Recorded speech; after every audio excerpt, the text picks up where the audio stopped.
We're going to continue today with tips and techniques for improving and strengthening the digestive tract. As I mentioned the last time, it's not one miracle that takes place, but it's small, simple things that we can be mindful of every day that really make the difference. So you have to give it a couple of weeks, 2-3 months to really take hold in the body. And then from there, it's kind of an unwinding and a penetrating effect that permeates the whole body. So I want to encourage you not to expect something immediately, although you may, and to realize that if your body's tied up, the digestive system is not working properly, that didn't happen overnight either. So it's a gradual unwinding process. But in my experience and the experience of a lot of people that I know and work with, it's really worthwhile to be persistent. Again, there's nothing that difficult, but you just have to stick with it. Now, the last time we talked about the power of the saliva, and there was a couple of exercises for developing the saliva, increasing its potency. We talked about even the possibility of taking in energy from the environment, the sun, and bringing it into the body using the saliva, which is a Taoist practice. And if you're interested in those ideas and exercises, just go back to the last video we did about 3 or 4 days ago. We also were talking about chewing the food. When you chew, this stimulates the parasympathetic nervous system. The parasympathetic nervous system affects the whole digestive tract. It causes parasympathetic innervation, causes the saliva glands to discharge, the digestive enzymes to discharge, and it also signals the stomach and the rest of the digestive tract, intestines and bowels, that nutrition, food is coming. And so even while we're chewing in the mouth, the stomach is preparing. All the glands that secrete in the stomach, the duodenum, start to work. The parasympathetic nervous system also triggers absorption. So once the food has been acted upon and is in a condition where the body can absorb it, then the absorption process is triggered by parasympathetic innervation.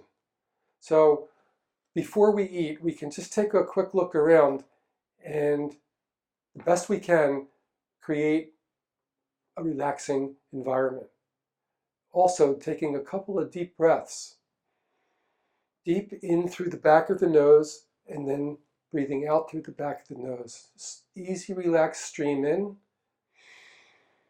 Easy, relaxed stream out. And you could do 3 to 10 or even more to feel the body relaxing, letting go of stress, and that active breathing, creating a relaxing atmosphere, brings the parasympathetic nervous system online and then begins to accommodate with discharge of enzymes, preparation of the stomach, and so forth. Ultimately, the process of elimination is also triggered by parasympathetic innervation, and that's something that we're going to get to today. All right. We also did the more intensive doin, where we were laying on our stomach and going deep into the abdomen, and also down near the pubic symphysis and up near the ASIS, going in and then lifting the intestine through the soft tissue system, because through improper posture, sitting habits that aren't so good, the intestines start to drop and collapse down. They start to compress and interfere with the function that's going on there. So we want to try to get that lifting sensation. If you do yoga, inverted postures are also very good for that. So there's a little recap of what we've been doing. I highly recommend that after you learn some of these things we're talking about, that you suggest them to your clients. I think when the client does homework in between, it accelerates improvement. And now what I'd like to do is some strengthening. A lot of people know about crunches or sit-ups, so I'm going to show a few variations. But what people don't readily know is that this side area below the rib is also part of your hara, or your abdomen. These are side muscles that tend to get pretty weak in our contemporary lifestyle. And if we follow that to the back, below the 12th rib and above the hip structure, this is another area that's related to the hara. So we have hara front, which is obvious, but also sides and back, which people tend to overlook. So I'd like to do a 3-part strengthening that addresses all of those areas. I'm going to give you some hints about how to do the crunches or these side lifts so that you get the maximum effect going to where it needs to go. So the first thing, I'm going to get situated here in the supine position. Even if you've done crunches before, and you may know this very well, you might know it better than I do, but you might also be able to get some of the fine points about where you need to center your attention while doing it. The first one is the standard lift. We're going to bend the knees, hands behind the back, and the mistake that people make with this one is that they throw their body up by moving the head. We don't want to do that. We want to pull the body up from the abdominal muscles. And if you need to, keep one hand there so that right from the beginning of the movement, you feel the contraction. Already right there, you can feel these muscles contracting. If you throw the body up like that, in the initial movement, you're missing this contraction in the upper part. So pull up and down like that.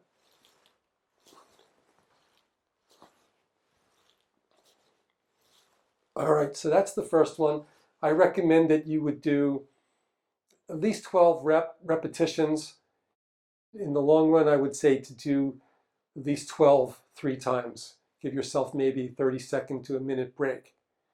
Very good for strengthening this upper part of the abdomen. The next one I'd like to do is to get the abdominal muscles, but more lateral to the outside. So again, pulling up, we're just going to make a turn and then bring the elbow to the opposite knee. But you want to, again, feel like you're pulling yourself up from the abdominal. And I recommend to do it slowly at first so you can really feel the muscle engage. And that's also good mind-body awareness to feel that engaging muscle. Turn and lift. Turn and lift. Turn and lift. And repeat the other side.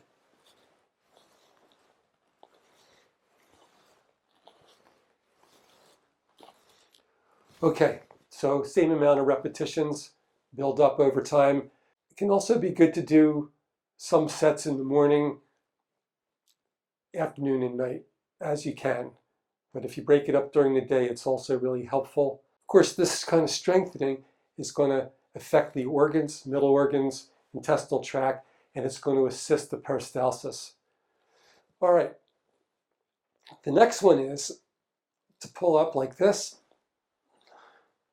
Bring the legs up and feel these muscles engage and then pull.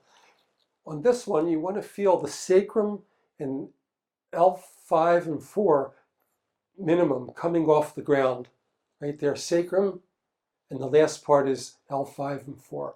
L5 and 4, really important in the elimination process.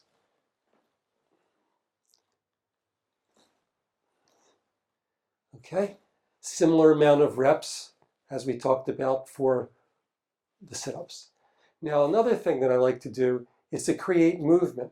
And this is not only in the hip structure, but if you keep your attention in the lower lumbars, you're going to feel those lumbars rotating and side bending. And this is really good to give stimulation to the lower bowel for the elimination. That's the innervation that really creates the release of the lower bowel. So it can just bring our knees up like this and swing them to one side and look to the opposite. Swing, look to the opposite, like this. So it's a very pleasant sensation. It gives more movement to the body. We've talked a lot in past videos about the importance of motion on the micro level and also on the macro level. It also is giving movement to the core of the body, and therefore the hara, the whole intestinal digestive system. You can feel this when you go to the side. You feel liver, gallbladder, stomach, spleen, large and small intestine, and also lower bowel. And once you do it maybe 5 or 6 times and you feel looser, when you go really to this side and up, and sometimes you're going to get adjustments of the lumbar vertebrae. You'll feel them adjusting, cracking, you get a good result. Now, I like to put something under the side of the body. This is maybe a little thick, so it doesn't have to be this thick. Where we're going to concentrate is right below the rib cage. So come to the corner of the rib cage and you feel that soft space between the rib and the hip structure. We want to keep the arm just relaxed in front and the shoulder.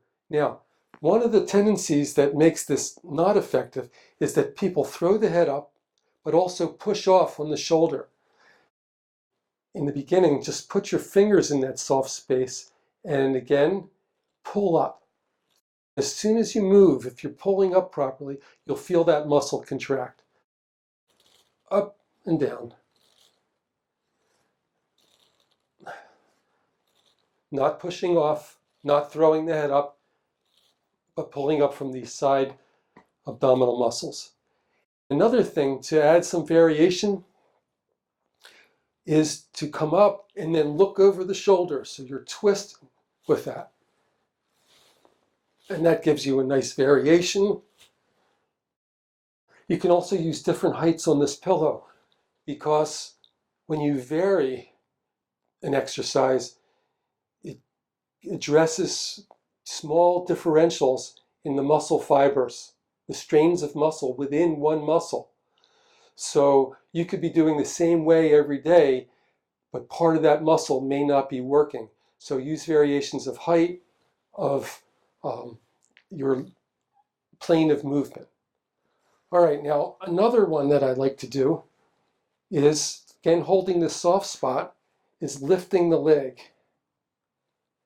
Now this is good also for the hip structure which is related to the kidneys, hormonal, but also you can feel good movement happening in this area that we're concerned with. Sometimes you can take your thumb and press it into the lumbar side of the lumbar vertebrae, and you'll notice how those are moving. And I'll show you on the spine in a minute. Okay, go 30 degrees back and then lift. And that's going to give you a different emphasis. Again, exercising different parts of the muscle. The last one is to bring that leg that we were just moving in front like this, and then lift the bottom leg like this. Now, in these two movements, we also are stimulating the abductor and adductor muscles, the medial lateral muscles. And in contemporary lifestyle, once again, these are muscles that get quite lazy, and without strength in these muscles, we start to have negative effects in the lower back. So it's a longer explanation. I'll get to it maybe in a future video, but just for now, strengthening those lateral medial muscles all the way up through the side is going to give a good support for the lower back. Now the last one is to get the effect in the back part of the hara, the posterior part. And for this one, we're just going to put the hands down to the side like this. Again, not throwing the body up from the head and upper back, but you want to feel these lower muscles engage and pull up.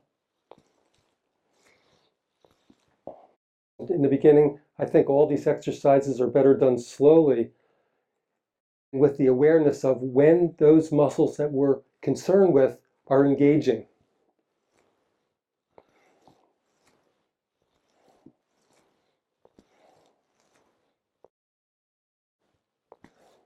Another one is to take the fist and put it on top of the pubic bone and lifting the legs.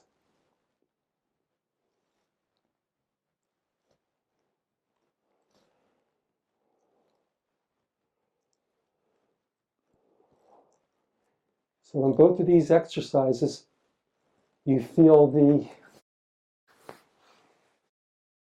those lower muscles engaging, the lumbars flexing and extending. And a lot of times you'll also have some adjustments, some cracking sounds. And then if you get ambitious after a couple of weeks and you feel strong, you can do both at the same time, lifting the legs and the torso.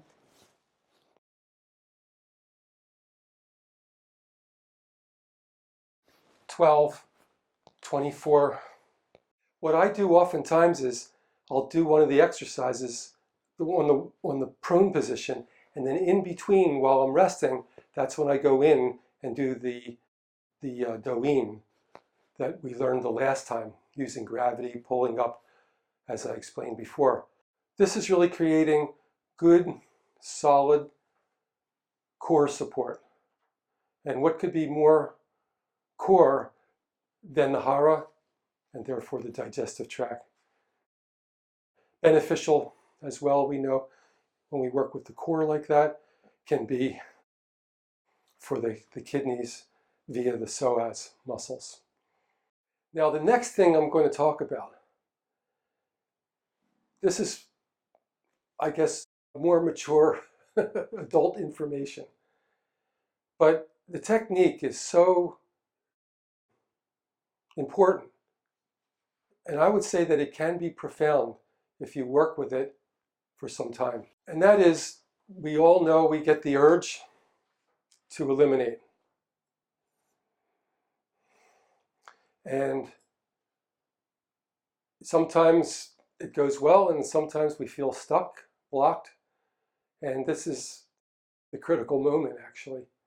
As I talked about last time, when our bowels are not releasing properly, it's getting stuck, toxin, negative organisms start backing up and poisoning the system. A lot of schools of thought about health and well-being is that they're saying that the health of the digestive tract and elimination is really the core of health. Now, I think it's a lot of things, but certainly none of the other ones are more important than this one of good elimination. So the first thing I wanted to tell you, and this is making a lot of sense if you're practicing body work, if you've studied anything about energy, we can direct energy in our body.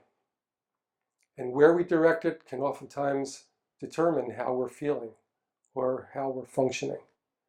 So number one, when you go to the toilet, don't take a magazine or the latest mail, or these days, don't take your telephone. Now the reason for that is because when you're using your eyes, energy's coming up in the body, focusing through the eyes, and it's also more orthosympathetic because you may be analyzing. Analytical activity is orthosympathetic. And orthosympathetic actually shuts down the digestion and the elimination. So that's one reason. Energy comes up and starts to distribute through the body upward. Now, if we're not reading or using our phone like a lot of people do these days, we start to bring our attention down to the lower part of the body, which is where the main event takes place. What you can feel is that your lumbars, and I would start there, if you bring your attention there, they start to get a little tingly. You get like a numb sensation. You can follow that down to your sacrum. It'll spread once you catch it.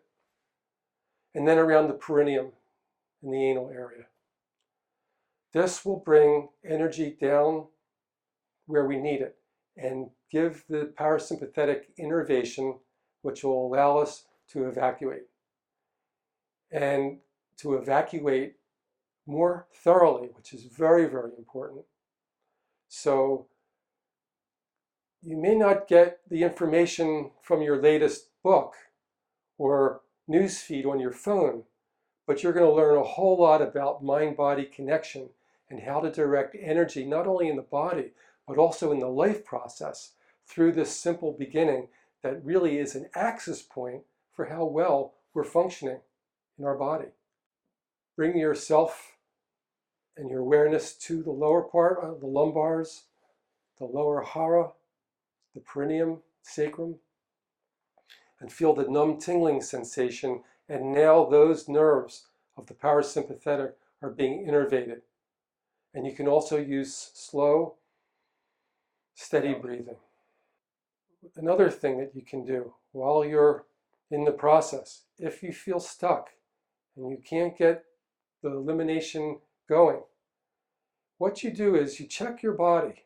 Now, this is something that may take a little bit of practice in the beginning, but I really encourage you to find this, because one of the main principles of shiatsu or acupuncture or natural healing is that anything that's going on in the body will signal out to the periphery of the body. So many, many times, stiffness, aches, pains that we have are signals from an internal organ that something's not right, something needs help or stimulation. So what we can do is move in a way, neck, back, side, and try to find a stiff point and really push the body into that stiff point. And once we find it, start our deep breathing. And what you're going to find is that this stiff point, oftentimes, especially if your bowels are stuck, is the signal that there's stagnation.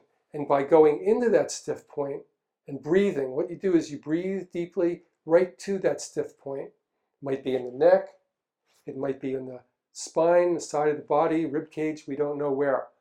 And sometimes the position you get in to find it may be very unilateral. So I'm just giving you some examples.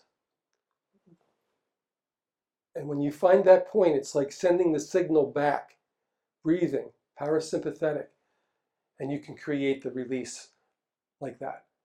So if you work with these first elements that I'm talking about, and you've had difficulty relieving yourself, constipation, irregularity, then I think you're going to start to find that things are going better and more thorough. Now, especially if you get to the point when you're having thorough evacuation, this is a parasympathetic event. And as I mentioned in the last tape, the last session that we had, parasympathetic innervates all the regenerative functions of the body, the building up of energy, and regeneration. What we find out is that when we have this release, how much of our energy was actually there working to hold it, creating a lot of muscle tension, which then also spreads to the rest of the body, inhibiting function, but also to the mind and emotion. So we get really tense and really tight. And so what you can notice if you take a moment after you're complete and you leave the room is if you can lay down for 3 or 4 minutes, and what you're going to notice is a deep, tremendous sense of relief in that lower part of your body. And breathe with that. And you're going to notice that it's really a relief, a deep relief. and a really very pleasant feeling in your body. Now, when you feel that, and usually, of course, it's starting in this lower region, you'll notice that if you relax with it, that it will spread through the body in waves. And you can spend, like I said, 2, 3, 4, 5 minutes doing this. Once you've had this experience, what you're going to notice is that that relief and those waves of relaxation continue for a half hour, an hour or more. Whatever you're doing afterwards, you have so much more peaceful feeling, so much more clarity about what you're engaging in. So I really encourage that after you have an evacuation, that you take time to sit or lay down and to experience those waves of energy that are being generated from parasympathetic. And also, when you notice it, it makes it become more. So you're really giving an empowerment to that parasympathetic force and allowing it not only to move through the intestines and the bowels, but the whole entire system. Once you get that, you're going to notice that when you have a good urination as well, that the same sensation is present, because urination also is occurring from parasympathetic. This is not an incidental technique. This is so simple, so obvious, but so easy to overlook. And so what I'm saying is that this is a really deep healing technique, and I'm really encouraging you to stick with it for a few weeks. And once you get it, it'll just be with you all the time and make your health better and make your emotions more calm and your perception more clear. It's a very unique idea. I know it's a little awkward to explain some of it, but I thought I'd take a risk here because I've used it with clients. I've talked to groups about it, and the responses are just awesome. And as we know, it's so much better than using like a medication. Really hoping to tell you. Another thing that you can do, especially when the absorption is working better, you don't need to eat so much. And you're not going to want to eat so much because you're going to have more energy to do things. Slowly over time, I would recommend fasting. Now, I would call it easygoing fasting.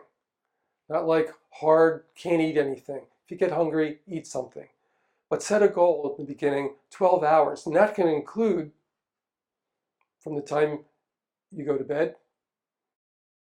I think I mentioned last time, we should try to leave about 3 hours, minimum hour and a half before we go to bed, between when we ate and between the time we go to sleep. So let's say it's 3 hours, we sleep for 6 to 8 hours, so then it's only a couple hours after you wake up. And make sure for a couple of weeks you do it 1 or 2 days a week, and then increase it to maybe 18 hours. So you may be eating dinner, sleeping, getting up, and waiting till lunch. Again, we're not going to be fanatical about it. If you get hungry, have just a little bit to eat. And remember to drink liquids, especially water is a good one when you're fasting because you dehydrate pretty fast. Eventually, you want to be able to go a day. And when you're not putting anything in to the body can use all of its energy to regenerate. Your intestinal flora really has a chance to go through its generation cycle, making the whole digestive process more powerful once you start to eat again. If you get really ambitious, you could go longer than that, but I think if you're involved in an active, busy lifestyle, 18 to 24 hours is a good goal once, twice a week. Give that a try.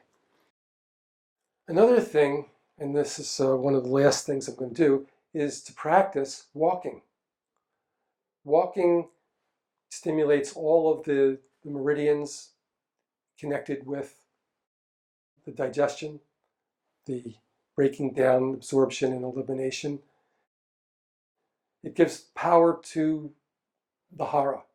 So intentional walking.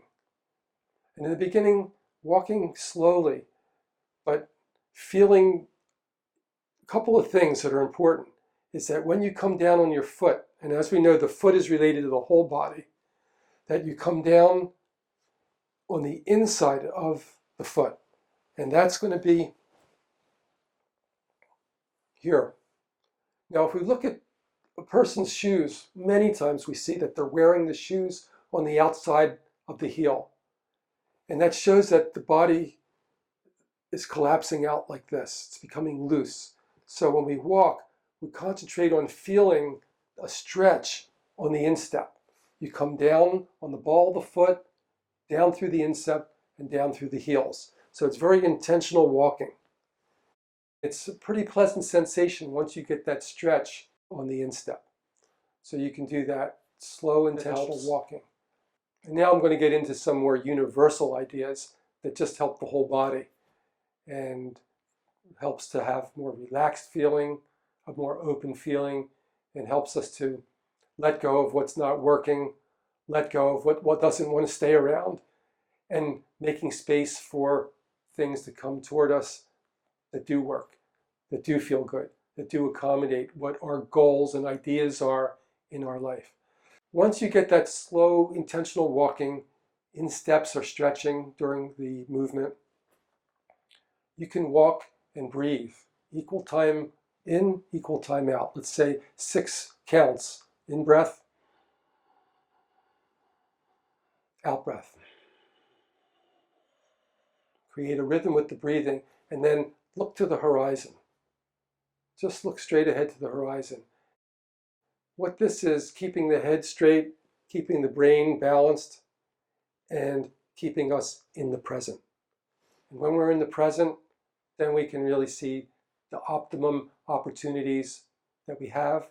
We can see the things that need to be done, the things that are most important.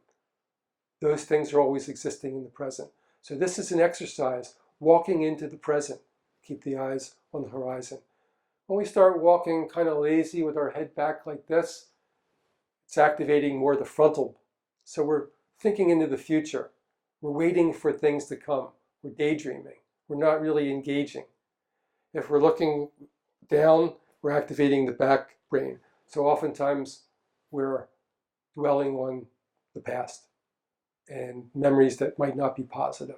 So get out of the past, come back from the future into the present. And this is really making the whole body function better. Together with that, nothing can be said more for the power of gratitude and the power of appreciation. Appreciating really what's there, what we have in the moment, because all things are contained there. All things that serve us personally, and all things that serve the journey of the soul as we move through the human life. So we appreciate what's there, and we give gratitude for what's there. This is a huge release of tension, huge release of stress, empowers the whole body mind to work digestion.